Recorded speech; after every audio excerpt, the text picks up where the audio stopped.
Capítulo 30. Un camino hacia adelante. Alcance, Epsilon Eridani II, Sistema Epsilon Eridani Ciudad Reach, Territorio de Biel y 10 de julio de 2541, 0630 horas, Calendario Militar del Consejo de Seguridad de las Naciones Unidas. Señor Brandwen, de acuerdo con el Protocolo Militar del Consejo de Seguridad de las Naciones Unidas, estamos obligados a informarle sobre el propósito de nuestra reunión, anunció el hombre sentado al otro lado de una pequeña mesa metálica frente a Crow.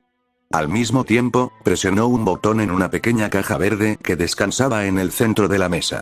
Crow supuso que era una grabadora de voz. Sí, ya sé lo que es un informe. Ya he pasado por esto antes, desestimó Crow con un gesto de la mano y poniendo los ojos en blanco. Al mismo tiempo, observó rápidamente a los tres individuos frente a él, todos con uniformes negros idénticos y el logotipo de la Oficina de Inteligencia Naval presumiendo en el pecho. Ninguno tenía cicatrices visibles, y su cabello estaba pulcramente peinado, pero en general no había nada destacable en ellos, salvo que no llevaban ninguna otra identificación. Se encontraban en lo que Crow solo pudo suponer que era una sala de interrogatorios, un pequeño cubo austero sin acceso a luz natural. Unas pálidas lámparas fluorescentes del techo le daban a la habitación oscura un tono inquietante, y en un rincón vio una pequeña cámara fijada a la pared. Su mente recordó brevemente lo que había experimentado hasta el momento en Reach. La noche de verano había salido del desliespacio en el límite del sistema Epsilon Eridani unas horas antes, momento en el que él y el resto de la nave fueron sacados de la criogenización. El planeta en sí era impresionante. Más grande que Remnant, la superficie estaba cubierta principalmente por un enorme océano de agua salada que se extendía por el ecuador. Cráteres de antiguos impactos de asteroides salpicaban la superficie, muchos de los cuales se habían llenado de agua para convertirse en grandes mares. La mayor parte de la masa continental parecía estar en el hemisferio norte, y las ciudades más grandes de la colonia se ubicaban a lo largo de la línea ecuatorial. Dos lunas orbitaban el planeta, una de las cuales tenía anillos por alguna razón, y los polos magnéticos de Reach estaban rodeados de auroras. Crow tuvo que admitirlo, era bastante hermoso. Pero más importante que las características físicas del planeta era lo que lo orbitaba. Es decir, la flota más grande que jamás había visto. Cientos de naves de Lunsk, desde fragatas y destructores hasta portaaviones y cruceros, patrullaban todo el sistema. Si una se iba, otra ya estaba en camino para reemplazarla. Abasteciendo a esta enorme flota había 18 estaciones de reacondicionamiento, incluyendo la que el Midsommar Night finalmente atracó llamada Anchor 9.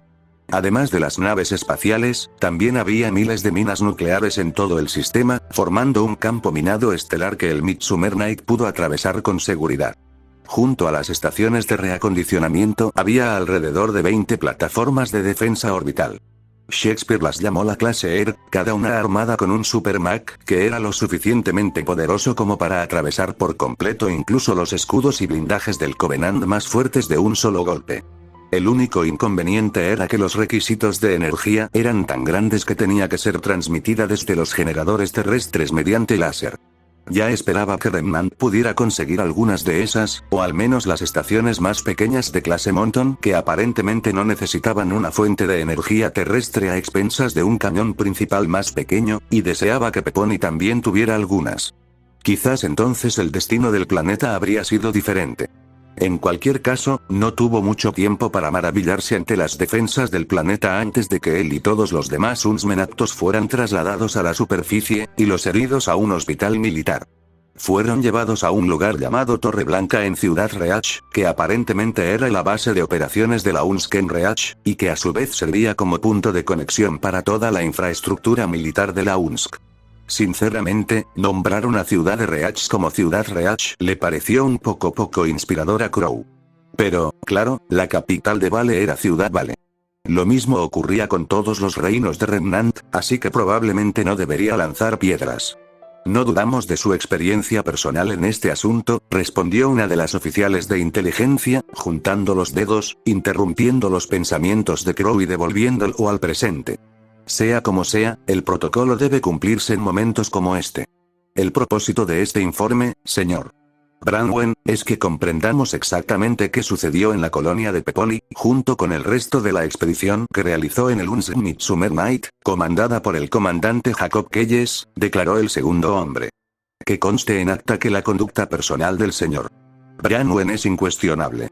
De hecho, según informes preliminares, su actuación es digna de elogio. Gracias por el cumplido, dijo Crow con sarcasmo, entrecerrando los ojos, desconfiando de su palabra.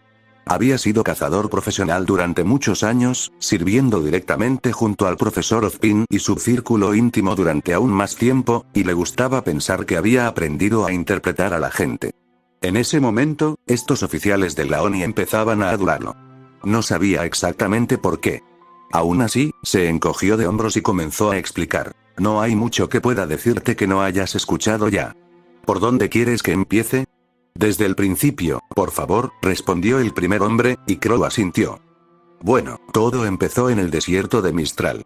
No estoy seguro de dónde nacimos exactamente mi hermana gemela y yo, pero nos criaron unos auténticos inútiles, déjame decirte. Crow pronunció ese tono arrastrado que usaba cuando se comportaba como un borracho pesado, antes de que lo interrumpieran inevitablemente.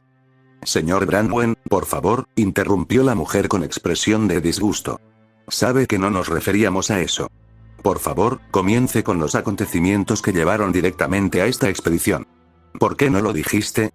Preguntó el pícaro cazador con inocencia, intentando no sonreír con sorna ante la muestra de enfado que provocó en los inexpresivos agentes.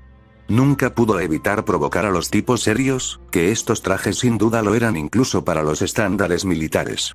Muy bien, después de que el almirante Cole llegara a Remnant y nuestros pueblos empezaran a hablar, sus líderes no tardaron en contarle a los míos sobre el Covenant, comenzó Crow con propiedad. No hace falta decir que no podíamos creerle al pie de la letra, así que decidimos enviar representantes para verificar la amenaza antes de tomar cualquier decisión sobre entrar en la guerra. Yo era uno de los delegados del Valle. Sí, nominado por el profesor Ozpin, director de la Academia Beacon, ¿correcto? Preguntó la mujer. Sí, lo era, confirmó Crow. Lo conozco y trabajo con él desde hace años, y quería que fuera su representante personal.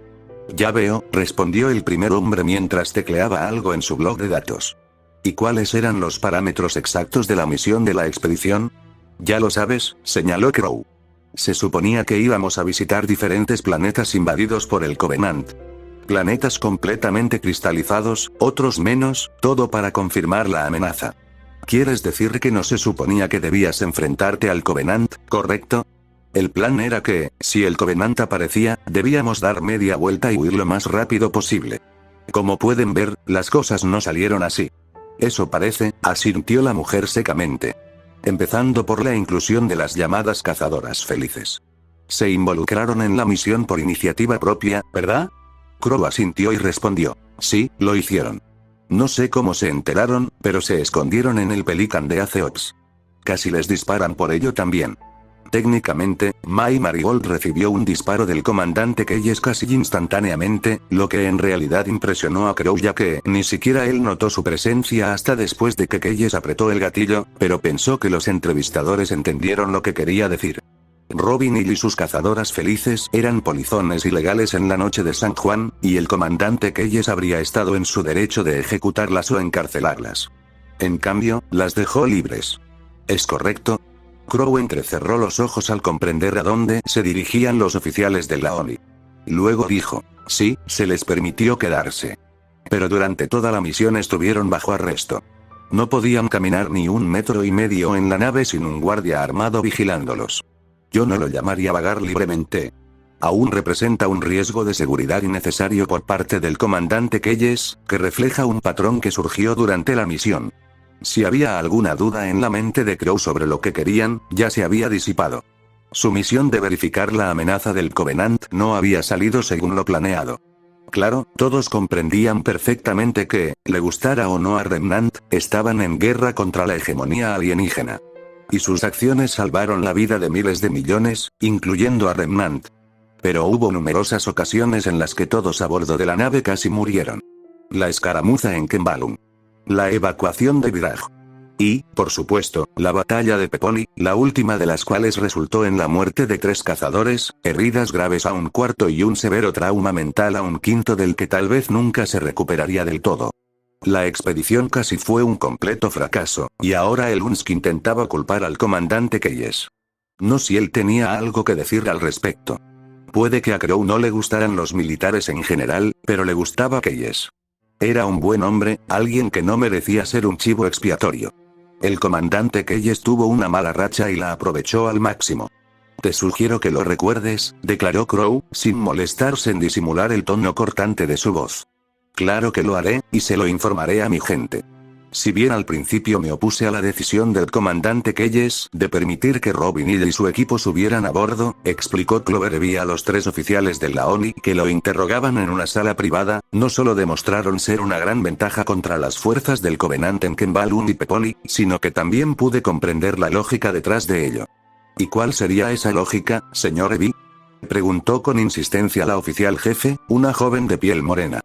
Clover dejó escapar un profundo suspiro y respondió con respeto. Aunque no quiera admitirlo, las relaciones entre las ciudades de Atlas y Mandle no son particularmente fuertes.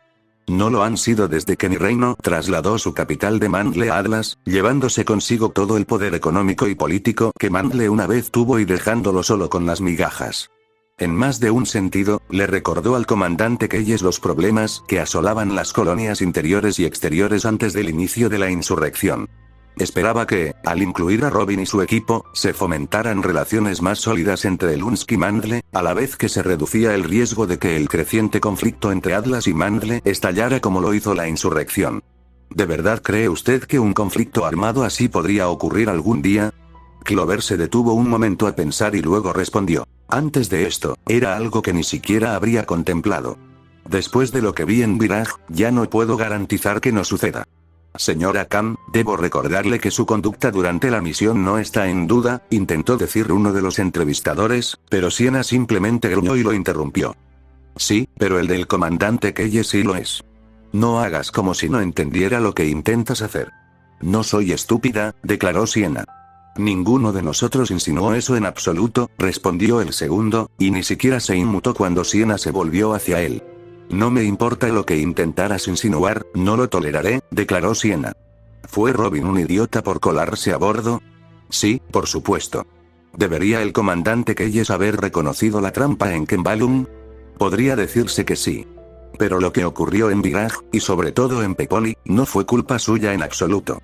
Bajo el liderazgo del comandante Keyes, 3 de sus compañeros cazadores, incluyendo a su subordinado directo Grontraeke, murieron en combate a manos del Covenant, señaló el tercer oficial. Solo ocuparon ese puesto porque el comandante Keyes les permitió entrar en combate. Debo recordarle que si su general no se hubiera precipitado y simplemente hubiera esperado a que Robin y su equipo regresaran de sabotear la base Covenant, lo cual, por cierto, era para salvar vidas de Lunsk, nada de eso habría sucedido, replicó Siena enfadada, señalando el pecho del hombre con el dedo.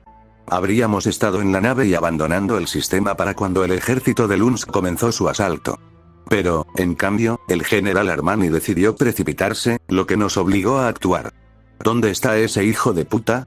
Lamento informarle que el general Armani murió en combate cuando un avión Covenant bombardeó su centro de mando, informó el primer entrevistador, y Siena entrecerró los ojos antes de soltar un suspiro. Sintiendo que su ira hacia el muerto se desvanecía, sobre todo porque sabía que sus acciones estaban motivadas por un genuino deseo de proteger a su gente, Siena continuó. De cualquier manera, no íbamos a dejar solo a los nuestros. Y una vez que aseguramos el cartógrafo y descubrimos lo que contenía, irnos ya no era una opción. No me arrepiento de haberme involucrado en la misión, declaró Robin, reclinándose en su silla y cruzando los brazos. Lo único que lamento es que no todos pudimos regresar a casa. ¿Creen que las acciones del comandante Keyes contribuyeron a sus muertes? Preguntó uno de los oficiales con el mismo tono enérgico que le habían empleado durante todo el interrogatorio. Robin intuyó que no les caía muy bien. El sentimiento era mutuo.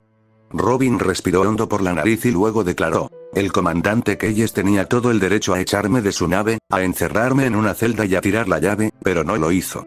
Confiaba en mí y en mis compañeros, confiaba en que nuestras intenciones eran buenas. Y nosotros confiábamos en que haría todo lo posible para que todos volviéramos a casa. No todos lo hicimos, sí. Pero si no fuera por el comandante, ninguno habría salido vivo de Pepoli. Intentó sacarnos a cada paso, incluso cuando todos insistíamos en involucrarnos. Tenlo en cuenta antes de intentar culparlo por algo que no fue su culpa. 11 de julio de 2541, 1200 horas, calendario militar del Consejo de Seguridad de las Naciones Unidas, de pie frente al espejo, Jacob Keyes se miró por última vez. Llevaba el cabello pulcramente peinado hacia atrás, la cara perfectamente afeitada y no se veía ni una sola arruga en todo su uniforme de gala. En su humilde opinión, no se veía tan bien desde que se graduó de la Academia Luna Ox. Claro que había sido una ocasión feliz, la que marcó el comienzo de su carrera en la Armada de Lunsk. Parecía lógico que vistiera igual para lo que sin duda sería su final. No se hacía ilusiones sobre lo que estaba a punto de suceder. En cuanto la noche de verano llegó a Reach, lo llevaron a una de las muchas salas de informes junto con los demás cazadores y toda su tripulación, donde la Oficina de Inteligencia Naval comenzó a interrogarlos sobre cada detalle de lo sucedido. No solo en Peponi, sino durante toda la misión. Al principio de su informe, se hizo evidente que el UNSC no estaba contento con el desempeño de Keyes durante la expedición. No es que los culpara. Después de todo, se suponía que simplemente los llevaría de un mundo cristalizado a otro, con alguna parada ocasional en una colonia intacta para reabastecerse y obtener permisos para desembarcar, todo para que la gente de Remnant comprendiera tanto la amenaza del Covenant como la necesidad de una alianza entre ellos y la Tierra. En cambio, tuvieron que enfrentarse a piratas Covenant, insurrectos y a toda una flota Covenant, lo que casi resultó en la destrucción de su nave. 3 de los cazadores, Sepia Omicreep, Thomas Cornell y Gron Traeke, murieron en combate a manos del Covenant en Peponi. Casper Marine quedó psicológicamente traumatizada por la pérdida de sus compañeros justo delante de ella. Y Harriet Bree resultó gravemente herida tras ser alcanzada casi directamente por un mortero de plasma disparado desde la nave. Tuvo suerte de estar viva. Todas esas lesiones, junto con todos los demás sustos que vivieron, eran inaceptables. No importaba que pudieran asegurar los datos del cartógrafo y evitar que cayeran en manos del Covenant. Esa no era su misión. Su misión era traerlos a todos a casa juntos y sanos y salvos. Misión que fracasó. Keyes no sabía si simplemente lo liberarían o lo encarcelarían. Dados los secretos que conocía, incluso podrían ejecutarlo. En cualquier caso, Keyes sabía que su carrera había terminado, así que más le valía lucir lo mejor posible. Era muchas cosas, pero un cobarde no era una de ellas. Miraría su destino directamente a los ojos y se negaría a pestañear. Comandante, el alto mando lo recibirá ahora, sonó una voz de mujer por el intercomunicador de su habitación. Keyes respiró hondo otra vez y, sin decir palabra, se dio la vuelta y salió de su habitación. En cuanto lo hizo, lo flanquearon 2 policías militares, ambos armados con rifles de asalto Mark 5B y con los rostros completamente ocultos por los cascos. Si lo miraran 2 veces, no podría decirlo. Juntos, los 3 hombres caminaron en silencio por los pasillos, sin que nadie se interpusiera en su camino. Todo parecía fluir, y antes de que se diera cuenta, estaba frente a la puerta de la sala de conferencias. Tras arremangarse el uniforme por última vez, Keyes dio un paso al frente. Las puertas metálicas se abrieron automáticamente al acercarse, permitiéndole ver a todos los miembros del Consejo de Seguridad de la ONU sentados en sus sillas tras una mesa curva. En el centro estaba el mismísimo almirante Preston J. Cole, con el coronel James Ackerson y la almirante Margaret Parangosky sentados a su derecha, y el vicealmirante Danforth Whitcomb y el mayor general Nicholas Strauss a su izquierda. Comandante Keyes, comenzó el almirante Cole, con voz plana y tensa. Almirante, respondió Keyes mientras se ponía de pie y cruzaba los brazos detrás de la espalda. Basta de bromas, interrumpió el coronel Ackerson con un tono mucho más venenoso. Estamos aquí para hablar de las consecuencias de sus acciones durante la Operación Odyssey. Acciones que resultaron en la muerte de 3 delegados y la mutilación de un cuarto. Remnant confiaba en que el UNSC devolvería a sus delegados UNSMEN a casa sanos y salvos, añadió el vicealmirante Whitcomb. Nuestra posible alianza con Remnant dependía de nuestra capacidad para hacerlo. Las muertes de los UNSMEN Omicreep, Cornell y Traeke, por heroicas que hayan sido, amenazan con trastocar las negociaciones que se han mantenido durante los últimos 7 meses. Francamente, tenemos suerte de que la expedición a Vacuo y Mistral se llevara a cabo sin incidentes, y de que las muertes ocurridas bajo su supervisión fueran en busca de los datos del cartógrafo, señaló el general Strauss. Eso significa que potencialmente podemos rescatar y manipular esto, pero el hecho es que usted expone a sus VIP a niveles inaceptables de riesgo y peligro, lo que amenaza con dejar a Remnant completamente fuera de la guerra. Keyes respiró hondo de nuevo y respondió. Lo entiendo, general, y estoy totalmente de acuerdo. Acepto cualquier castigo que el Consejo de Seguridad considere adecuado por mis acciones. Solo diré que, en ese momento, sentí que los riesgos que corrimos serían más beneficiosos para la alianza que intentamos construir. Sí, lo dijiste durante tu informe, afirmó la almirante Parangoski con calma, y su voz, de alguna manera, puso a Keyes más nervioso que a los demás. Mirando un blog de datos, continuó. En tus palabras, creías que al permitir que la delegación de los Huntsmen entrara en acción, demostraría un nivel de respeto y confianza mutuos por parte de Lunsk hacia ellos y su gente, facilitando la colaboración entre ambas partes. Sí, señora, y lo mantengo, declaró Keyes. Ojalá hubiera podido traerlos a todos a casa sanos y salvos. El almirante Cole asintió, se inclinó hacia adelante y dijo: Comandante Keyes, usted arriesgó las vidas bajo su mando. Eso es indiscutible. Tampoco se puede argumentar que dicha apuesta resultó en una pérdida inaceptable, y una ganancia enorme.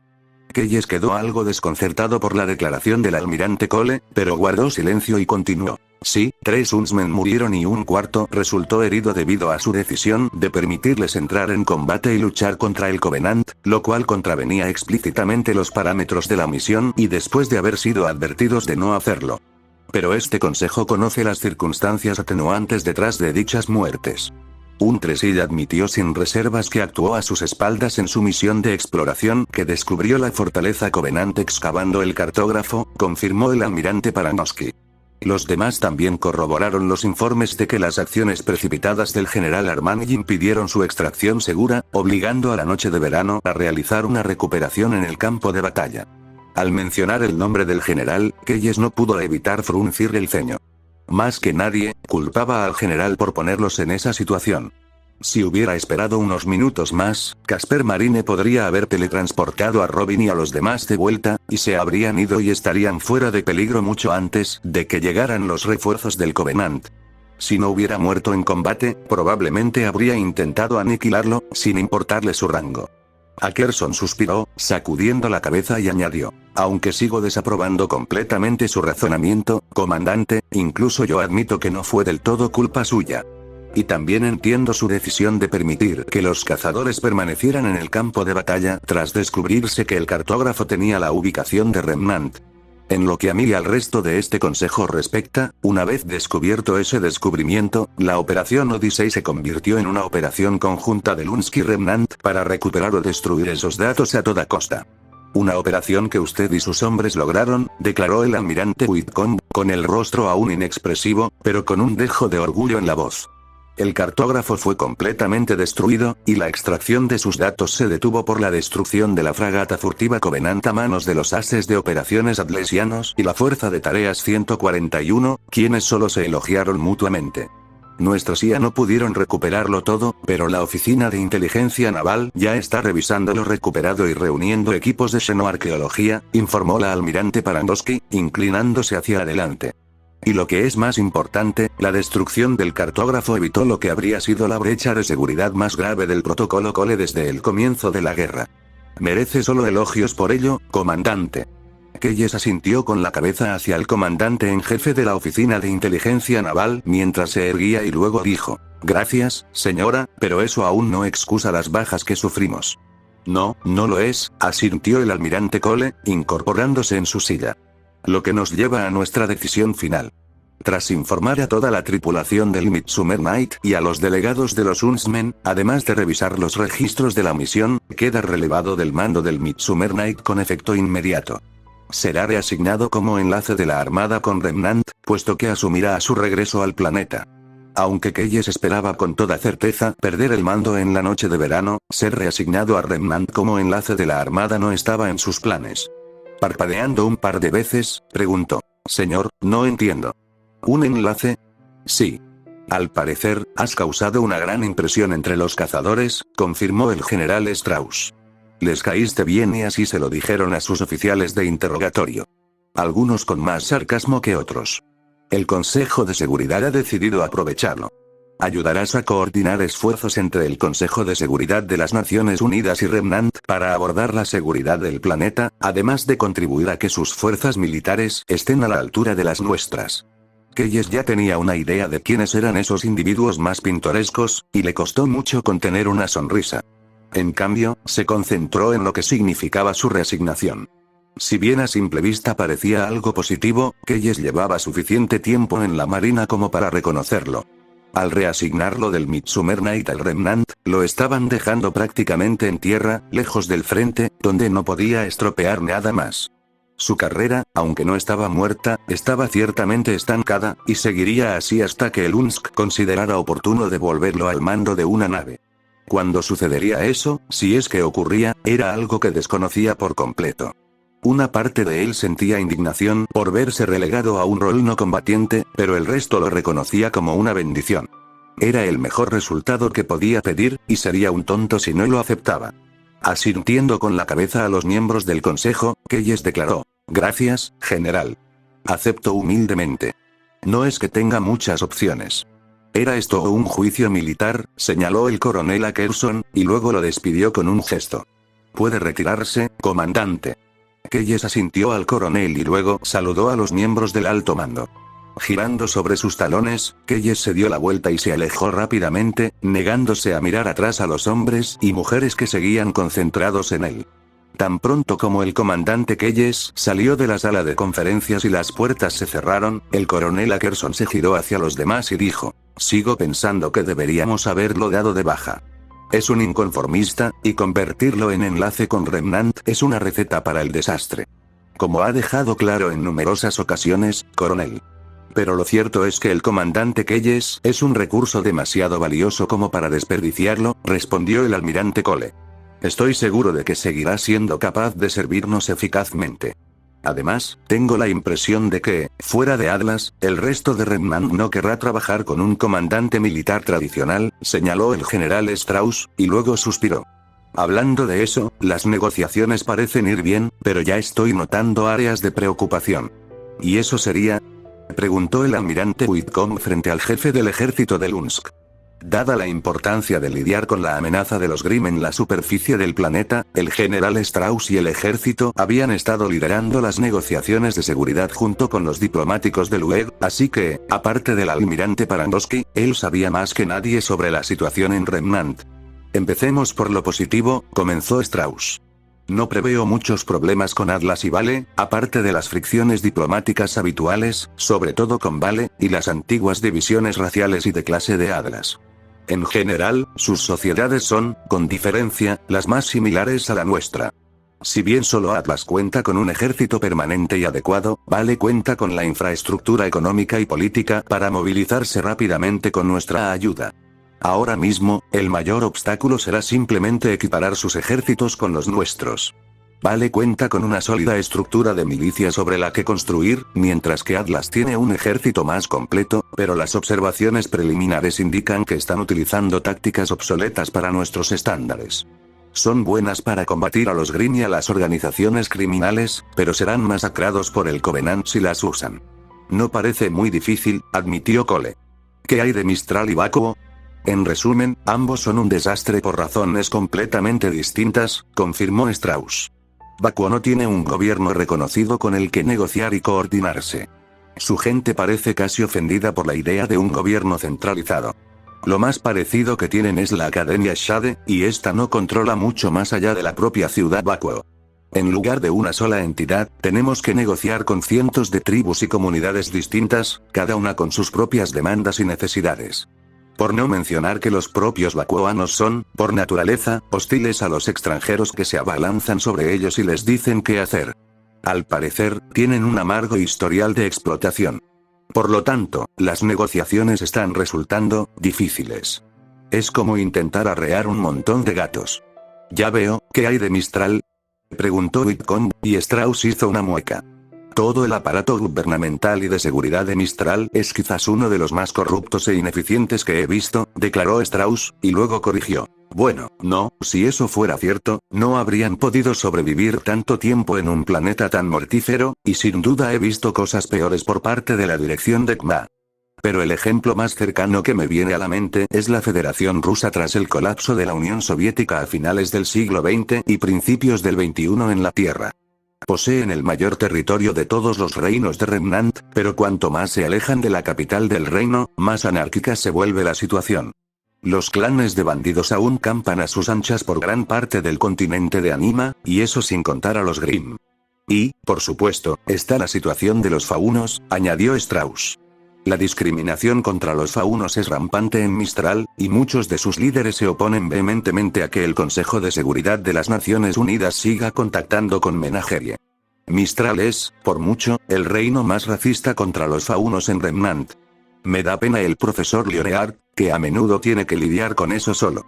El almirante Cole frunció el ceño y Ackerson dijo: me parece que, mientras que Atlas y Vale simplemente necesitarán diferentes niveles de refinamiento, Mistral y Vacuo requerirán una reorganización social casi completa para estar listos para el combate. Correcto, confirmó Strauss, y Ackerson ya sentía que le venía una migraña mientras sacudía la cabeza y se pellizcaba el puente de la nariz. Dios mío, haré que mis hombres elaboren planes para ayudar al ejército y a la fuerza aérea en sus esfuerzos.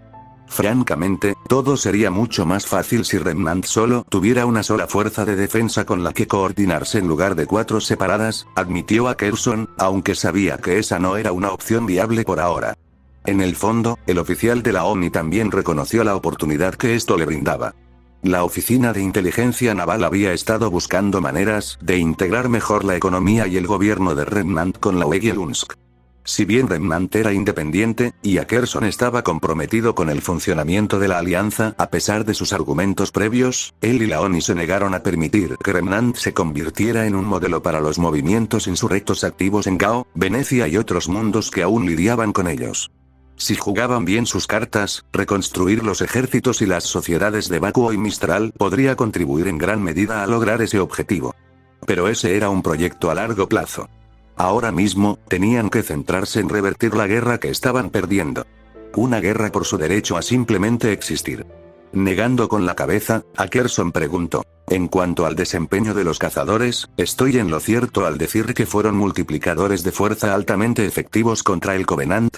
Según los testimonios de todos los que los vieron en acción, sí, confirmó el almirante Whitcomb.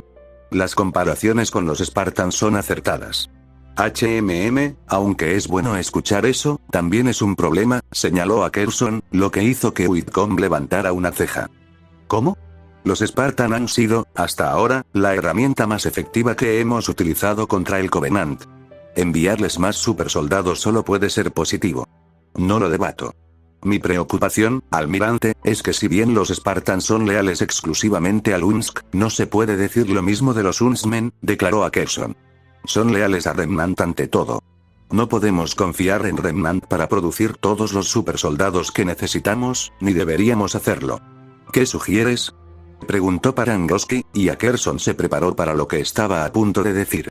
Solicito un aumento de presupuesto para el programa Spartan Lee, anunció Ackerson, y todo el Consejo de Seguridad hizo una mueca, excepto Parangosky, que permaneció notablemente tranquilo. Para entonces, todos en el Consejo sabían cómo se formaban los Spartan. No se reclutaban entre los mejores soldados de Lunsk. Los reclutaban desde niños, incluso a los 6 años, los sometían al entrenamiento y la educación más rigurosos jamás concebidos por la humanidad, y luego les aplicaban aumentos que los elevaban a niveles sobrehumanos de fuerza y resistencia. En todos los sentidos imaginables, los Spartan eran más fuertes, rápidos e inteligentes que el resto de la humanidad. En un nivel intrínseco, Ackerson sabía que su creación era moralmente repugnante. Incluso podría llamarse malvada, pero en su opinión era un mal necesario. No solo contra la insurrección, a la que los Spartan fueron creados para enfrentarse, sino especialmente contra el Covenant. Al menos sus Spartan no secuestraban a niños reacios de familias amorosas solo para reemplazarlos con clones fugaces como los de Alcei, ni los procedimientos de aumento de su programa causaban la muerte o graves deformidades de más de la mitad de los graduados. No, los Spartan fueron reclutados entre huérfanos cuyas familias fueron masacradas por el Covenant, y él les ofreció la oportunidad de vengarse. Una oferta que esos niños aceptaron con entusiasmo, intercambiando sus vidas por un tiempo muy necesario. Al menos podía admitir que lo que hacía era algo de lo que avergonzarse, en lugar de intentar justificarlo como algo moralmente correcto, como hizo Alcei con sus chorradas de que los Spartan son la evolución de la humanidad como especie. Era una de las muchas razones por las que la despreciaba, un odio que solo se agravó cuando ascendió a su posición actual y conoció los nombres de los candidatos a Spartan Lee, solo para reconocer a una de ellas como su hermana Julia, fallecida hacía tiempo.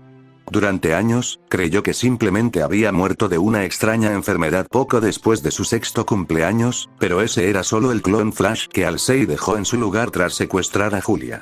La verdadera Julia había sido reclutada por el programa Spartan y murió años después, cuando su cuerpo rechazó las mejoras.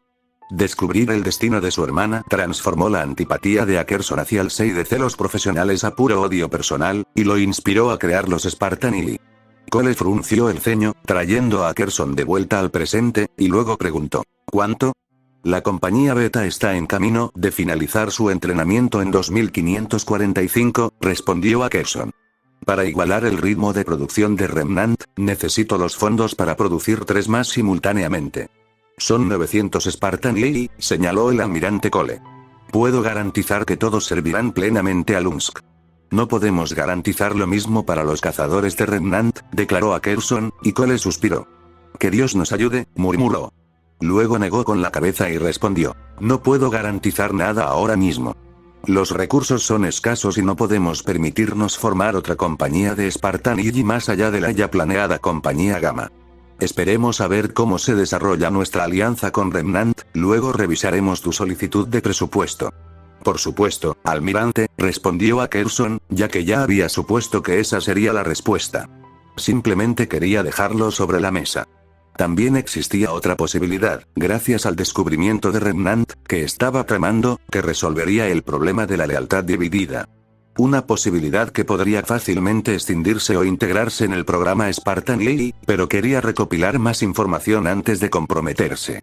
A continuación, continuó Ackerson mientras sacaba la copia preliminar de los datos del cartógrafo Peponi, necesitamos hablar sobre los datos obtenidos del cartógrafo y las reliquias Forerunner que indica en nuestras colonias. Y remanente. A nadie se le escapó que, de los 5 artefactos principales que el cartógrafo destacó en Remnant, 4 se encontraban en el corazón de los reinos, justo donde se encontraban sus capitales. Pero en lugar de sacar conclusiones precipitadas, simplemente decidió centrarse en el hecho de que estaban allí desde el principio. Necesitamos recuperarlos cuanto antes, declaró Parangoski de inmediato. Como ya dije, he reunido equipos de xenoarqueología para asegurar los artefactos marcados en otros planetas. Toda la tecnología del Covenant proviene de los Forerunners, y si logramos replicar, aunque sea una fracción de lo que ellos pueden hacer, nuestras posibilidades de supervivencia podrían aumentar drásticamente.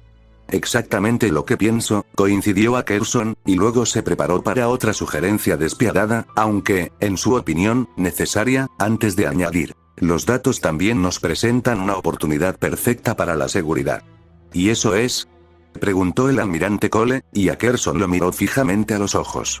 Según nuestra información, sabemos que el Covenant pasa gran parte de su tiempo buscando estos artefactos Forerunner y no se atreverá a cristalizar el planeta donde se encuentran hasta que los recuperen, explicó.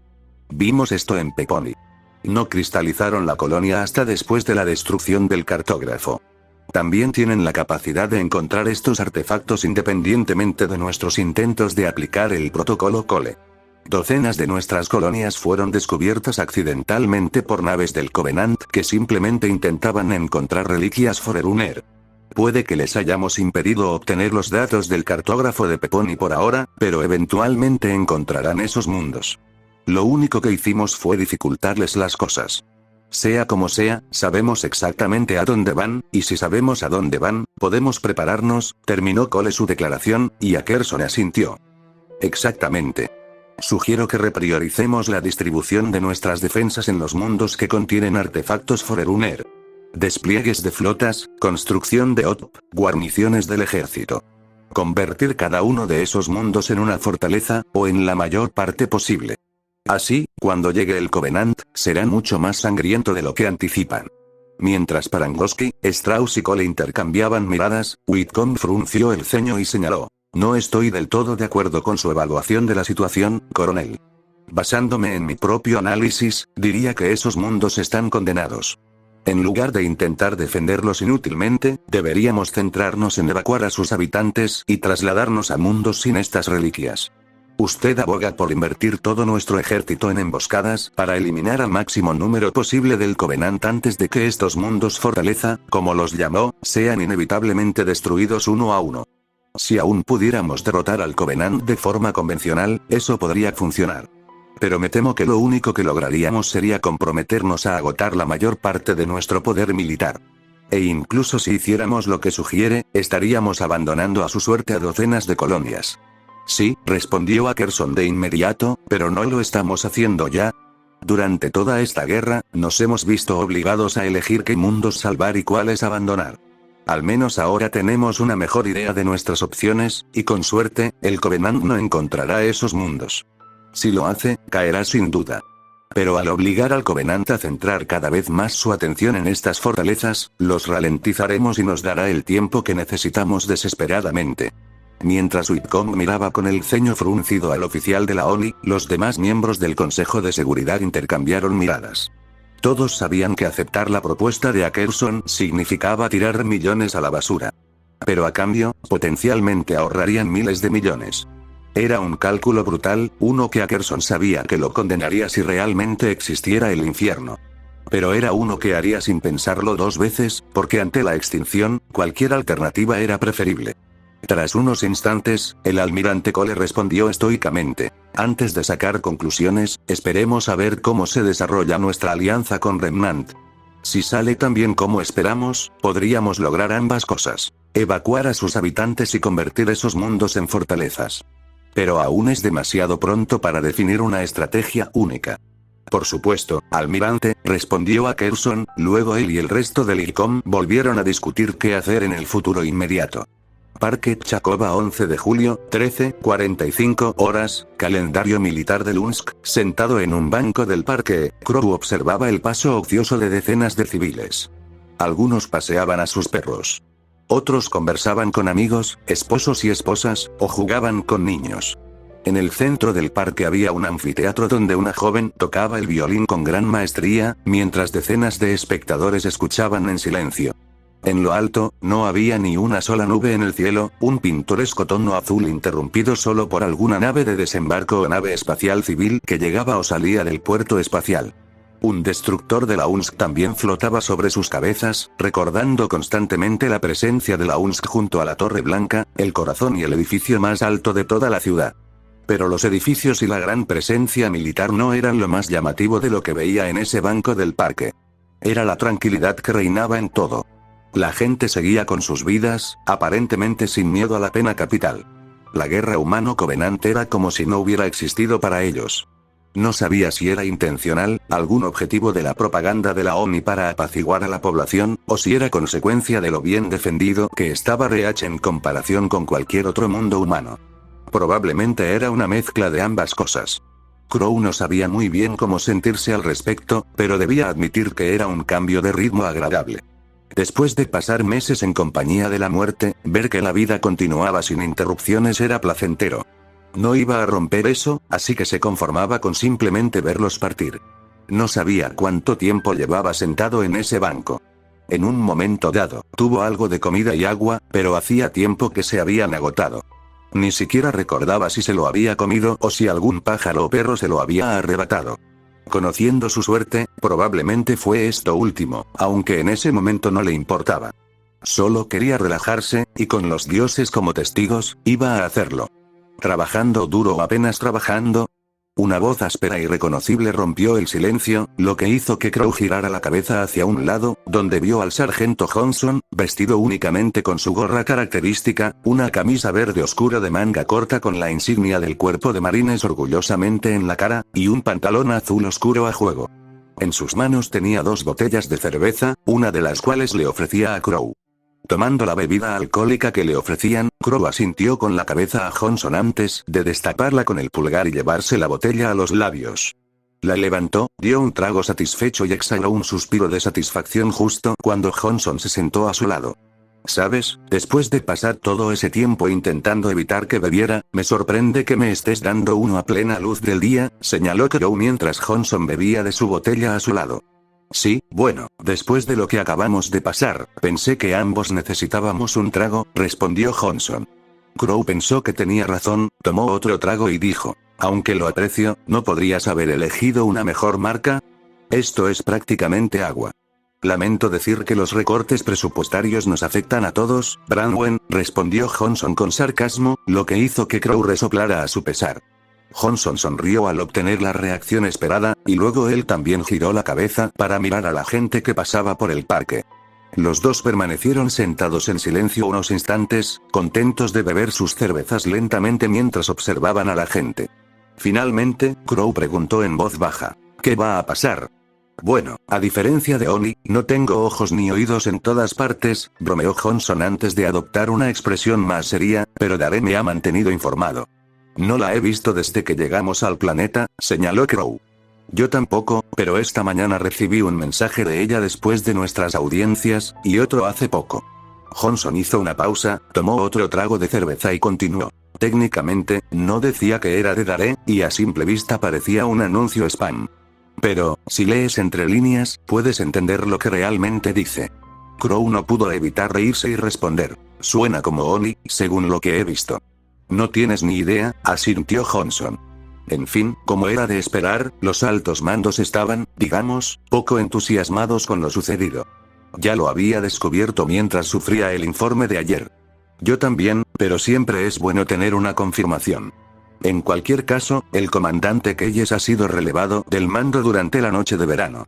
Eso son puras tonterías, gruñó Crow, y Johnson asintió. Luego preguntó: ¿no lo sometieron a un consejo de guerra? Por suerte, no. En cambio, lo reasignarán a Remnant como enlace de la Marina, reveló Johnson. Lo mismo con Daré y yo, de hecho. Eso tomó a Crow por sorpresa, y se giró para mirar a Johnson y respondió: ¿enlaces?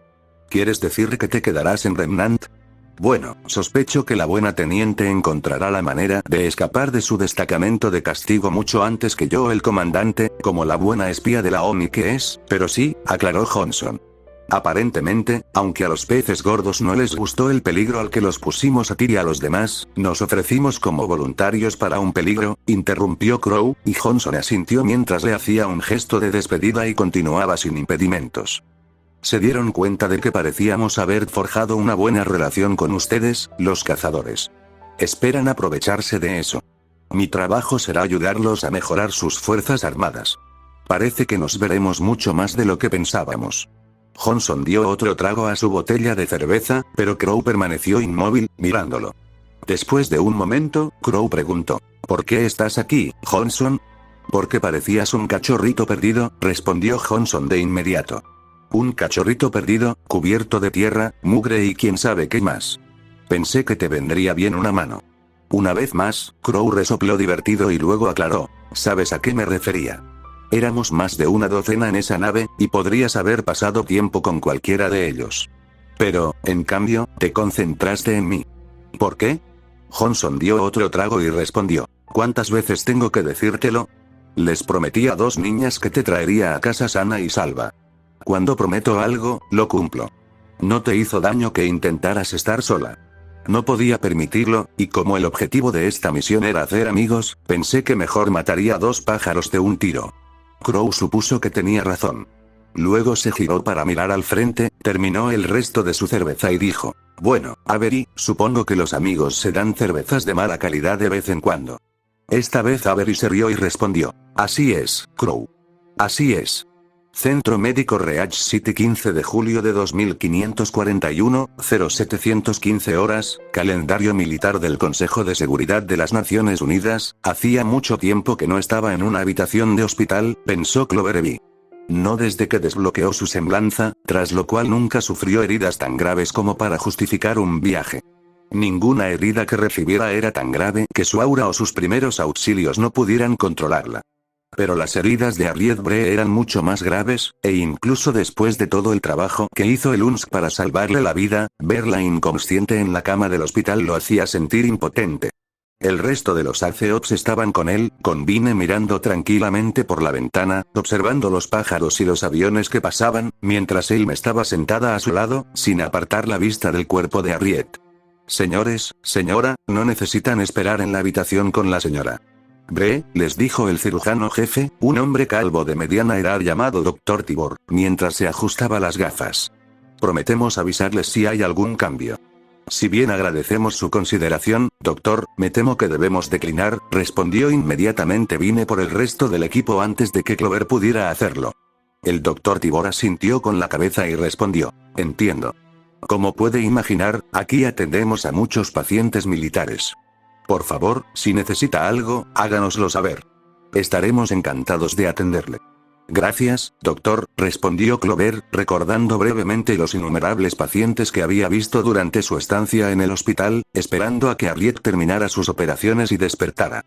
No llevaba la cuenta de los números, pero había visto a muchos militares de la UNSC en las salas de espera y los vestíbulos. Francamente, le sorprendería que no hubiera ninguno en el hospital más prestigioso de Ciudad Reach. También vio a Casper Marine hablando con unos terapeutas. No había hablado mucho con ella desde que llegaron a Reach. Nadie lo había hecho desde que el resto de su equipo murió justo delante de ella. A Clover se le partió el corazón al verla, y aunque esperaba que algún día se recuperara, ahora mismo tenía a su propia compañera a la que cuidar. ¿Sabes cuándo despertará?, preguntó Elm en voz baja, muy lejos de su confianza habitual. Es difícil decirlo, admitió el doctor Tibor con un suspiro. Sus lesiones fueron bastante graves, me temo. Parece haber reaccionado bien a los tratamientos, pero nadie sabe si despertará en las próximas horas o días. Clover suspiró y bajó la cabeza ante la respuesta. Esperaba una respuesta más definitiva, pero a decir verdad, se alegraba de que los médicos confiaran en que despertaría. Como dijo el doctor Tibor, las heridas de Harriet eran graves, tras ser alcanzada casi directamente por un mortero de plasma disparado desde una nave. Si no fuera por su aura, estaría muerta como Thomas Cornelius Sepia o Nick Rep. Clover agradeció a los dioses que murieran al instante, porque después de ver a Harriet retorciéndose de dolor, no se lo desearía a nadie. Pero lo que realmente la salvó, por supuesto, fue la tecnología médica de UNSC, que superaba con creces cualquier tecnología de Remnant. La sometieron a criosueño inmediatamente después de hacer todo lo posible en la noche de verano, preservando su cuerpo el tiempo suficiente para que lo trasladaran a un centro médico en Reach, donde pudieran comenzar el tratamiento adecuado. Ni Clover ni los Arceops pudieron presenciar las más de una docena de cirugías. Solo pudieron verla una vez terminadas. La diferencia era notable. La última vez que vieron a Harriet, antes de que la operaran, tenía casi todo el cuerpo cubierto de quemaduras de tercer grado, las piernas destrozadas, Fast Nucle se le había fundido en la piel y mucho más. Pero ahora, si no fuera por tener una vía intravenosa y un monitor cardíaco sonando constantemente junto a la cama, casi no se daría cuenta. De hecho, si no conocieras a Harriet, con solo ver su piel impecable pensarías que solo estaba durmiendo. Claro, esa no era realmente su piel. Técnicamente sí lo era, solo que no la que ella misma creó. Los médicos habían utilizado clonación instantánea para generar rápidamente nuevas capas de piel con las que reemplazaron quirúrgicamente el tejido destruido. La mayoría de las cirugías a las que se sometió fueron para reemplazar su piel y todas las terminaciones nerviosas, glándulas sudoríparas y demás elementos que la acompañaban. Los médicos intentaron explicarle los detalles más intrincados, pero Clover tuvo que admitir que la mayoría de los detalles le superaban. Después de todo, había una razón por la que se convirtió en cazador y no en médico. Además de los injertos de piel, también tuvieron que reemplazar algunos de sus órganos internos. Tras inhalar gas sobrecalentado, su garganta y pulmones quedaron irreparablemente quemados. Durante un tiempo, necesitó una máquina que respirara por ella. Ahora tenía un par de pulmones nuevos clonados por Flash y una garganta nueva, con los originales dañados almacenados en una cámara frigorífica en algún lugar del hospital. Algunos de sus otros órganos internos tuvieron que ser reparados, pero por suerte ninguno resultó tan gravemente dañado. Los nanobots médicos pudieron entrar y repararlos de adentro hacia afuera. Por supuesto, sus extremidades eran otra historia. Sus piernas estuvieron en estado crítico durante un tiempo, y muchos temían tener que amputárselas. Afortunadamente, los cirujanos pudieron salvarlas, aunque fue necesario reemplazar la mayoría de sus vasos sanguíneos y terminaciones nerviosas originales, así como tiras de músculo y grasa. Harriet tendría que someterse a fisioterapia para recuperar su capacidad funcional. Lo mismo ocurrió con su brazo izquierdo. Pero el derecho había desaparecido por completo por debajo del codo. Según los médicos, si bien la clonación rápida de órganos individuales era relativamente sencilla, reemplazar extremidades enteras era una tarea mucho más compleja y laboriosa, especialmente para volver a estar lista para el combate. Querían hablar con Harriet y conocer su opinión antes de tomar una decisión. Clover sospechaba que había una razón por la cual la mayoría de los amputados militares con los que habló optaron por una prótesis. Soltando otro suspiro, Clover dijo: no importa cuándo despierte. Lo único que importa es que estaremos aquí para ella. Harriet es una ACOP, y los ACOP se cuidan entre sí. Vine y Elma sintieron, y el Dr. Tibor esbozó una sonrisa de satisfacción ante la muestra de camaradería. Después, la sala volvió a sumirse en el silencio, roto solo por el sonido del monitor cardíaco y el ocasional movimiento de la puerta al entrar más médicos y enfermeras para supervisar el estado de Harriet. De vez en cuando, los ACOPs cambiaban de posición junto a Harriet o junto a la ventana. Las horas transcurrieron en un abrir y cerrar de ojos, y antes de que Clover se diera cuenta, el sol del mediodía brillaba con fuerza en lo alto. Fue entonces cuando la puerta se abrió de nuevo, revelando a Crow Branwen cargando con lo que olía a una bolsa de hamburguesas grasientas de Moa. Normalmente, la estricta dieta de Clover habría prohibido tales cosas, pero cuando Crow les ofreció varias hamburguesas a él y a sus compañeros, Clover las aceptó con gusto y las devoró. Elm y Vine hicieron lo mismo, y Elm prácticamente gimió por el sabor. «Oh, estos son tan buenos», declaró Elm mientras tomaba otro bocado, sin importarle el ketchup que le manchaba la boca, mientras su compañero tomaba bocados más pequeños y medidos. «Están riquísimas. Todavía no sé si me gustan más estas o las hamburguesas de verdad», admitió Crow mientras se acercaba a mirar a Harriet. «¿Así que todavía no se ha despertado?» «Todavía no, respondió Clover, pero esperamos que sea pronto». Crow asintió, comprendiendo, mientras se paraba a la derecha de la cama de Harriet, observándola. Luego dijo, «Sí, ya me lo imaginaba. No puedo decir que la conozca muy bien. Siendo sincero, pensé que podía permitirse sacarse ese palo del culo y golpear al Covenant con él en lugar de a nosotros». A su pesar, Clover no pudo evitar soltar una risita, al igual que Elm, quien rió con más franqueza. Incluso Vine esbozó una sonrisa divertida. La sonrisa de Crow se ensanchó ligeramente y continuó. «Aún así, por lo que vi, es una luchadora. Harriet superará esto, y cuando lo haga». Fue entonces cuando los ojos de Harriet se abrieron de golpe, su iris estaba muy abierto y desenfocado, y antes de que alguien pudiera reaccionar, dejó escapar un grito espeluznante, disparó su torso hacia arriba y arrojó su puño restante a lo más cercano que se parecía a un objetivo, que resultó ser la garganta de Crow.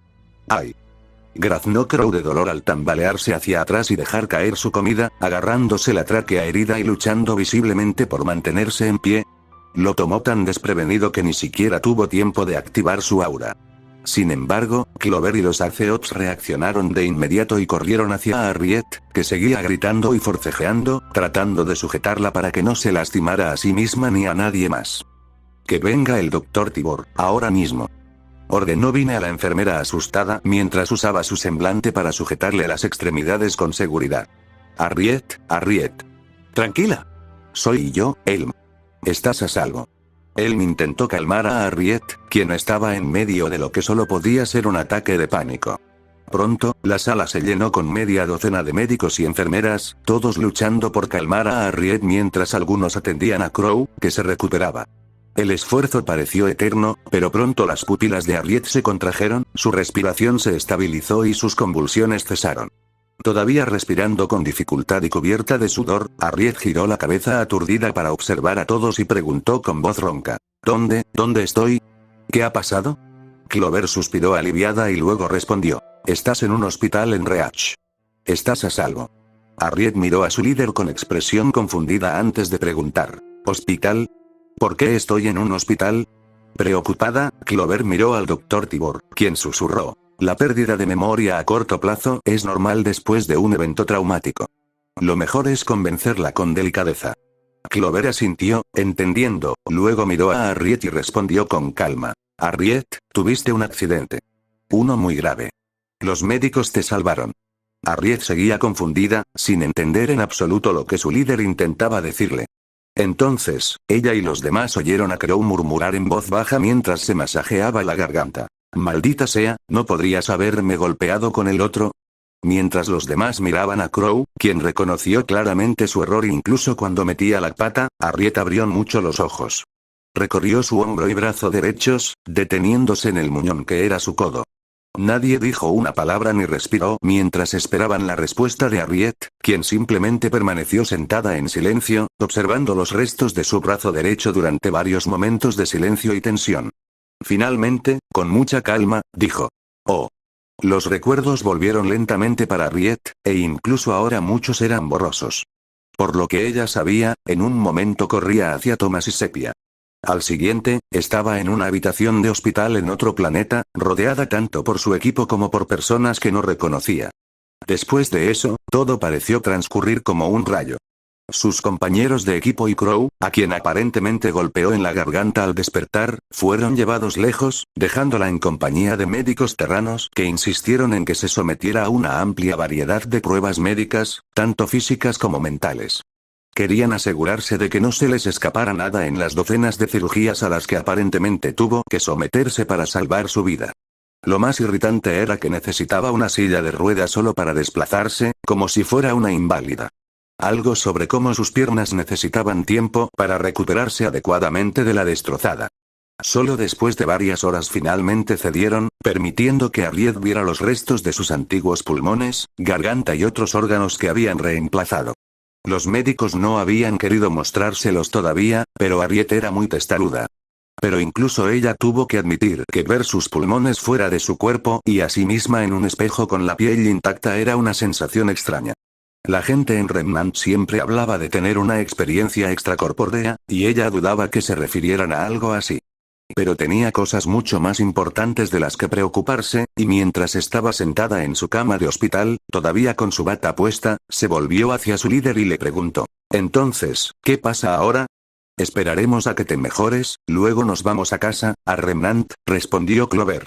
«El general Ironwood y el resto del mundo deben saber el peligro que corren». «Supongo que eso significa que nos unimos a la guerra», preguntó Harriet, contenta de que al menos hubieran podido evitar que el Covenant se llevara los datos del cartógrafo. También le llenaba de orgullo que fueran los Arceots quienes se aseguraron de que eso no sucediera, aunque ella no pudiera echar una mano. «Después de Peponi, no veo cómo podemos evitarlo», admitió Clover. «Esta guerra nos afecta a todos, y la única manera de que Remnant sobreviva es si colaboramos con el UNSC». «Bien», dijo Harriet, apretando el puño y frunciendo el ceño, solo para sentir una sensación fantasmal en el brazo derecho que la desmayó. Mirando su muñón, suspiró y dijo: «Pero, ¿y yo? Soy». «No, Harriet», intervino Elm. «No te vamos a echar del equipo solo porque perdiste el brazo. No me importa cuánto tardes en recuperarte. Eres nuestra amiga, y nada va a cambiar eso». Vine y Clover asintieron de inmediato, confirmando la declaración de Elm, mientras Harriet los miraba confundida. Desde que se unió a Aceops junto con su compañero Tortuga, quien tuvo que quedarse en Remnant debido a una lesión inoportuna que sufrió justo antes de que pudieran partir, siempre se reconocían como valiosos compañeros de equipo, pero nada más. Cumplían con su trabajo, confiaban en que se apoyarían mutuamente y luego volvían a casa. Su relación no era más que eso.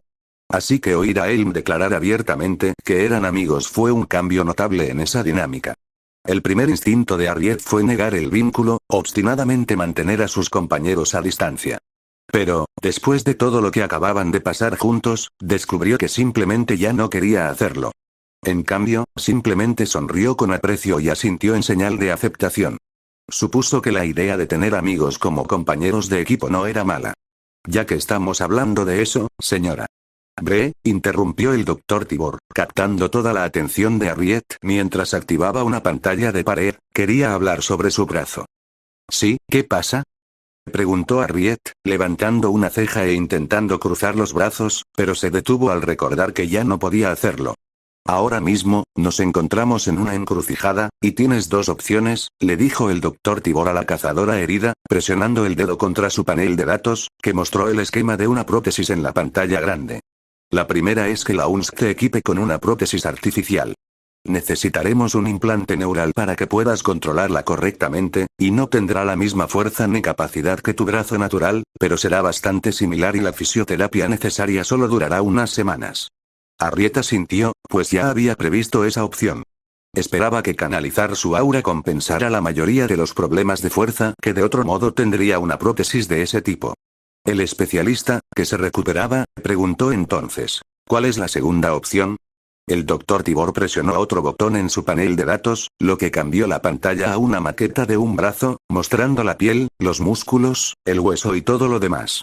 Luego respondió: «La segunda es que te clonamos un brazo completamente orgánico». «Si puedes hacerlo, ¿por qué no lo hiciste antes?», preguntó Harriet, levantando una ceja. Como le dije a su comandante, clonar órganos individuales es fácil, mientras que clonar extremidades es mucho más complicado. Además, la cantidad de fisioterapia que necesitará para recuperar el uso completo de su brazo se medirá en meses. Aún no tenemos suficientes datos para saber cuánto pueden acelerar el proceso las propiedades curativas de su aura, pero aún así, esencialmente, tendrá que reconstruir un brazo de recién nacido que recupere su fuerza y destreza anteriores. Harriet supuso que tenía sentido y asintió, comprendiendo, mientras el Dr. Tibor continuaba. Esta es una situación lamentable para todos nosotros, y sé que necesitará tiempo para tomar una decisión. Así que yo me quedo con la prótesis, interrumpió Harriet, pillando al cirujano desprevenido. No voy a tener meses libres para reconstruir el brazo que perdí. Harriet, no nos precipitemos, aconsejó Clover. Sé que no te gusta quedarte al margen, pero estamos a punto de volver a Remnant. Tendrás todo el tiempo del mundo para recuperar fuerzas. ¿Y qué hay del lío que se armará tras nuestro informe sobre esta guerra? Replicó Harriet negando con la cabeza. Tú y yo sabemos que cuando el público en general se entere del Covenant, y tengamos que decírselo si queremos hacer algo, la gente se va a poner histérica, hagamos lo que hagamos para que se adapten. Hará que lo que pasó cuando apareció el UNSC parezca un día desastroso. Necesitaremos a todos los cazadores y cazadoras de cubierta para contener a los Grimm, y si crees que voy a quedarme en un hospital mientras mis amigos arriesgan sus vidas, entonces no me conoces en absoluto. Mientras los rostros de Clover y Vine se suavizaron ante la admisión, Elm negó con la cabeza con más fervor e intentó insistir. Harriet, aprecio lo que intentas hacer, pero nada, replicó Harriet. Es mi cuerpo, Elm, y quiero volver al campo cuanto antes. También existía la idea subyacente de que la prótesis le recordaría lo cerca que estuvo de la muerte. Por morboso que fuera, salir de una experiencia tan devastadora sin siquiera una cicatriz como prueba de lo que había sobrevivido era inquietante. Harriet no se consideraba una persona sentimental, pero pensó que algo así debía recordarse y no simplemente olvidarse como si nada hubiera pasado. Sin embargo, después de ver la mirada contrita en el rostro de Elm mientras se retractaba, Harriet decidió darle un hueso a su equipo. Quizás vuelva a considerar la idea de reemplazarlo con un brazo de carne y hueso para ponerlo en forma más adelante, si alguna vez encontramos un tiempo suficiente en el que Atlas no me necesite lista para darlo todo, admitió con un gruñido avergonzado. Aunque no creo que eso suceda pronto. Tras unos momentos de silencio, el Dr. Tibor asintió y dijo, por supuesto. Para ser sincero, ya me lo esperaba. La mayoría de los marines y soldados en su posición también optan por la prótesis, señora. Breve. Ahora, permítame explicarle cómo funcionará el procedimiento. Remanente, Sistema OUM Academia Beacon, Vale, Reino de Vale 5 de agosto de 2541, 1300 horas, calendario militar del Consejo de Seguridad de las Naciones Unidas. Profesores, general, acabo de recibir la noticia de que la noche de verano ha iniciado su aproximación final a Remnant. Deberían llegar en los próximos minutos, informó el almirante del UNSC al profesor Ozpin, a sus compañeros directores y a Gira Belladonna. Gracias, almirante Loror, respondió Ozpin, sonriendo sinceramente al hombre de mediana edad. A su lado, Glinda Godwich y el general Ilonwood mostraron expresiones similares, y poco después se dirigían a los muelles, donde las naves de desembarco Pelican llegarían en breve. Mientras caminaban por los pasillos de la Academia Beacon, pasando junto a los estudiantes que entraban y salían de clase, Ozpin repasó los 8 meses transcurridos desde la última vez que vio a Crow y a los demás cazadores. Con gran inquietud, envió a su agente de campo de mayor confianza a las vastas extensiones del espacio, guiado por un pueblo al que apenas conocía. Pero la amenaza del Covenant necesitaba verificación, y aunque quería creer que el UNSC tenía buenas intenciones para su pueblo, no podía confiar solo en su palabra. Poco después de que las naves que transportaban a los cazadores abandonaran el sistema OUM, llegó el almirante Loro. El Consejo de Seguridad del UNSC le había asignado la supervisión de la defensa orbital de Remnant como parte de las primeras negociaciones de seguridad entre los reinos de Remnant y el gobierno de la Tierra Unida. Lord Terrance Oor, un hombre de mediana edad de casi 51 años, parecía a primera vista un militar típico. Vestía un uniforme blanco y gris con ribetes dorados que exhibía con orgullo numerosas medallas y condecoraciones en el pecho, y su cabeza calva casi siempre estaba cubierta por una gorra de oficial blanca, negra y dorada. Ozpin no ocultaba su desconfianza general hacia los ejércitos. A lo largo de sus muchas vidas, había visto a innumerables ejércitos y flotas del mundo cometer atrocidades atroces entre sí. Si bien su propósito declarado solía ser proteger a sus ciudadanos de los Grimm, no hacía falta mucho para que los reinos comprometieran sus fuerzas en la guerra, dejando a quienes dependían de su protección a merced de los Grimm. Fue una de las muchas razones por las que la Gran Guerra fue tan sangrienta y por las que la mayor parte del mundo disolvió sus ejércitos en favor de los cazadores y las milicias una vez concluida. Por lo tanto, el hecho de que el UNSC claramente quisiera que Remnant se remilitarizara siempre sería motivo de preocupación. A pesar de ello, Ozpin sentía una genuina simpatía y respeto por Lord Ood. Si bien había llegado a comprender que no todo el UNSC compartía las mismas buenas intenciones hacia Remnant, en particular la Oficina de Inteligencia Naval, Lord Ood sin duda las compartía. Durante los últimos 8 meses, había mostrado un gran respeto por Remnant y sus habitantes, esforzándose sinceramente por comprender a quienes debía ayudar. Era un sentimiento que compartían los demás directores y consejeros de los reinos, sobre todo porque evitaba presionar a todos para que hicieran lo que él quería. El general Ironwood, en particular, estaba fascinado con él. Muchas veces Ozpin los había sorprendido discutiendo diversas teorías militares, estrategias y acontecimientos históricos de sus mundos natales. Ozpin tenía la sensación de que Ironwood simplemente se alegraba de tener un auténtico igual con quien hablar en igualdad de condiciones. Atlas era el único reino de Remnant que contaba con un ejército oficial, lo que significaba que sus únicas opciones para discutir estrategia militar eran sus propios subordinados. Técnicamente, Ozpin tenía tanta, si no más, experiencia militar que el general Ironwood, y sabía que Ironwood lo comprendía en el fondo, pero sospechaba que su falta de rango oficial dificultaba que James lo aceptara. En cualquier caso, la personalidad de Ood facilitó las negociaciones con el UNSC. Los reinos confiaban en que velaba por sus intereses y no intentaba socavar su independencia. Ozpin sospechaba que esa era la razón por la que el UNSC lo había enviado a él en primer lugar.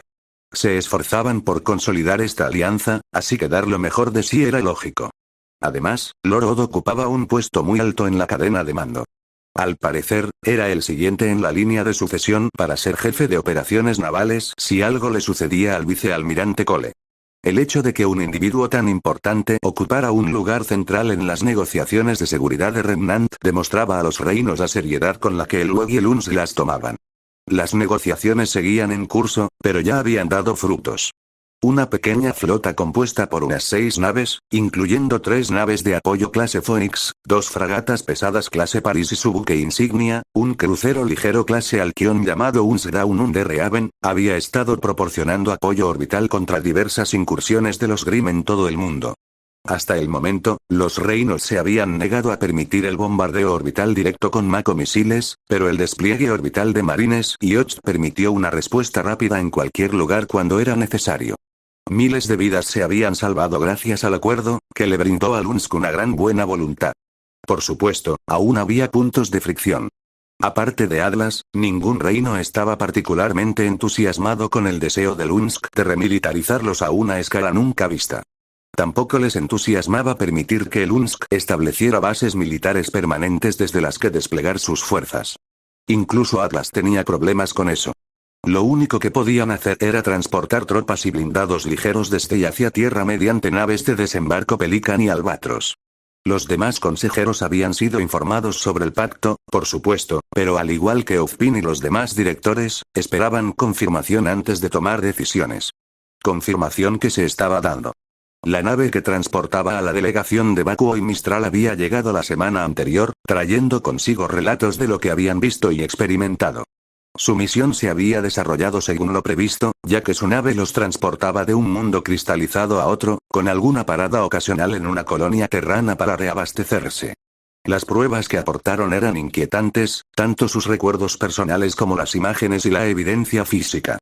Todos se marcharon con la opinión de que el Covenant era una amenaza para Remnant, pero sus opiniones sobre unirse a la guerra estaban mucho más divididas. Algunos creían que no tenían más remedio que entrar en la guerra, mientras que otros preferían mantenerse al margen por completo. Mientras esperaban a que la delegación de Atlas, Vale y Colmillo Blanco decidiera si se unirían o no a la guerra, los primeros informes ya habían causado revuelo entre los consejeros. Antes, les resultaba más fácil cuestionar o restar importancia a las afirmaciones del gobierno extranjero sobre el Covenant, Ahora estaban asustados y escuchaban con mucha más atención las advertencias de Lunsk. Se estaban elaborando planes preliminares para informar a la gente de Remnant sobre los alienígenas, independientemente de su destino, aunque existía un amplio debate sobre cómo hacerlo y qué debía mantenerse en secreto. Todos sabían que revelar la existencia del Covenant y sus intenciones genocidas contra la humanidad, independientemente de su planeta natal, incitaría un pánico masivo como Remnant jamás había visto. Dicha información debía gestionarse adecuadamente y presentarse de forma que redujera el temor resultante al máximo. De los diversos directores, cada uno había reaccionado de forma distinta. El general Ironwood parecía estar a punto de declarar la guerra de inmediato y llevar a Atlas a una economía de guerra total. El profesor Leonard parecía estar a punto de sufrir un ataque de pánico la mitad del tiempo ante la perspectiva de luchar contra los Grimm y el Covenant al mismo tiempo, y su estrés por tener que lidiar con la manada de gatos que representaba la política mistraliana no ayudaba en absoluto. El profesor Theodore parecía ser el más cauteloso, reacio a comprometerse hasta tener toda la información posible. Ozpin pensaba en la misma línea, pero mientras que Theodore se inclinaba más por no participar en la guerra, Ozpin se inclinaba más por entrar en ella. No quería unirse a la guerra humano-Covenant. La muerte y la devastación que traería a su gente harían que la gran guerra pareciera la simple escaramuza fronteriza que había comenzado en comparación. Millones se verían afectados, y si el Covenant de alguna manera encontrara Remnant, enfrentarían el riesgo legítimo de extinción. Pero esa era la razón por la que Ozpin sentía que tenían que unirse a la guerra. No solo para defenderse, sino para intentar detener la matanza sin sentido. No se engañaba al pensar que la humanidad enfrentaba probabilidades aparentemente insuperables contra el Covenant. Pero si había algo que había aprendido mientras luchaba contra Salem, era que ante tales probabilidades había que hacer algo, cualquier cosa para mantenerlo a raya, incluso si no había esperanzas de derrotarlo. Si su ayuda podía convertir la guerra en un punto muerto, Ozpin lo consideraría un éxito. Están entrando en la atmósfera ahora, anunció Loror, y el quinteto volvió su atención hacia el cielo mientras esperaban que las naves de desembarco entraran en el horizonte. A su lado, Gira frunció el ceño y dijo: leí los informes preliminares que nos envió el UNSC. Si dicen la verdad, la misión de la noche de verano no salió según lo planeado. Al mencionar los informes, todos los directores hicieron una mueca de dolor. No estarían completamente seguros de si los informes eran veraces hasta que regresaran los cazadores, pero la historia que contaron no era nada agradable.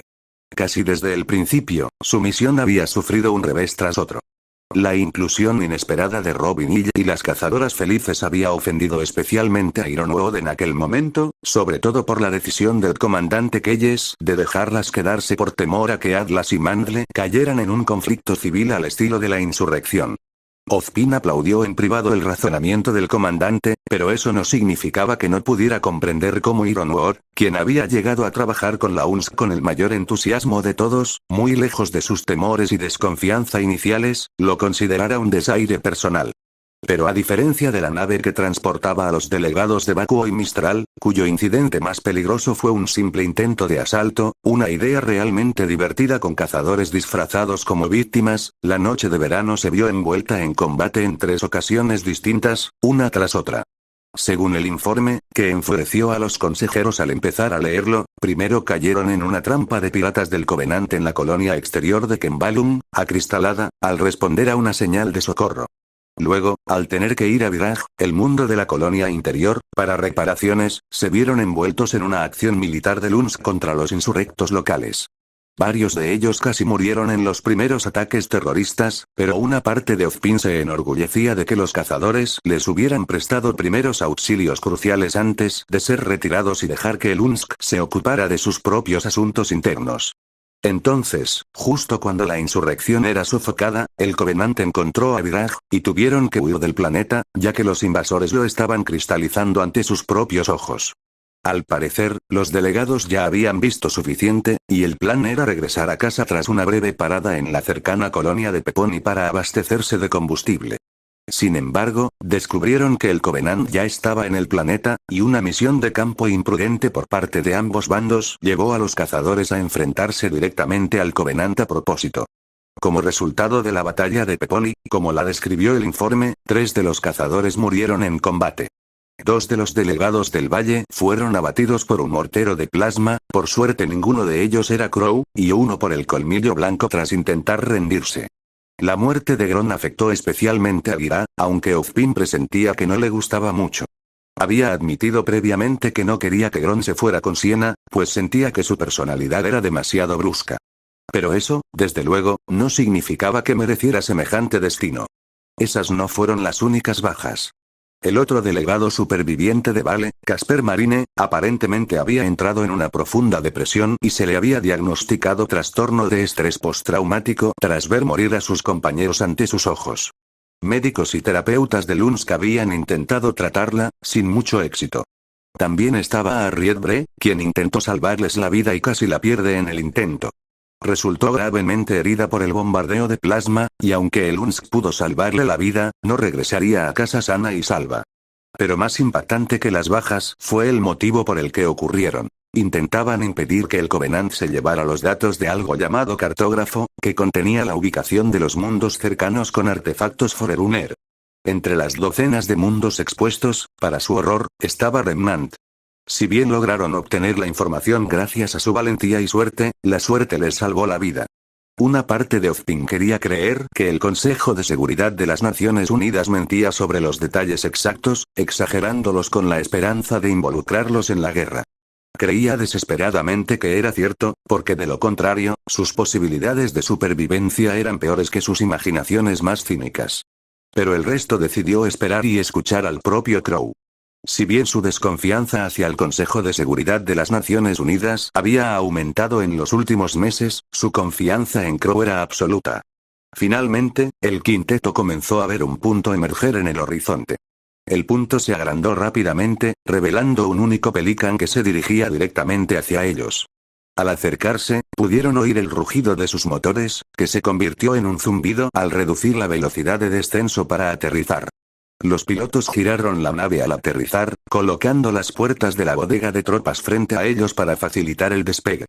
Con un golpe sordo, el Pelican se posó en la plataforma de aterrizaje y, al apagarse los motores, las puertas de la bodega de tropas comenzaron a abrirse. Crow y los Aceops iban al frente del grupo, retirándose en cuanto pudieron, seguidos por el colmillo blanco y las cazadoras felices. Los Aceops marcharon inmediatamente frente al general Ironwood, donde se pusieron firmes y saludaron a su comandante. La mirada de Ironwood se dirigió de inmediato a la prótesis cromada que ahora era el brazo derecho de Harriet, desde abajo del codo. El rostro del general, normalmente severo, se ensombreció visiblemente al verlo, y distraídamente flexionó su brazo derecho. Especialistas, empezó Ironwood mientras recuperaba la compostura, se irguió y cruzó los brazos. Me alegra verlos de regreso. Ya hemos instalado salas de informes. Preséntense allí de inmediato. Y Harriet, háblame cuando termines. Trabajaremos para que tu prótesis cumpla con nuestros más altos estándares. Sí, señor. Respondieron todos los especialistas adlesianos al unísono, y Harriet se animó notablemente al ver la preocupación de su comandante por su bienestar.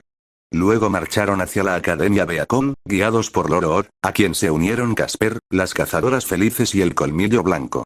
Pronto, sin embargo, solo estaban Ozpin, Glinda y Crow parados en la plataforma de aterrizaje, y Ozpin, con la voz más tensa que nunca, preguntó: Crow, dime qué viste. ¿El Lunsk estaba mintiendo sobre el Covenant? ¿Sobre algo de eso? Crow resopló en respuesta mientras negaba con la cabeza, y luego admitió: dioses, ojalá lo fueran. De hecho, nos lo estaban diciendo con tanta facilidad.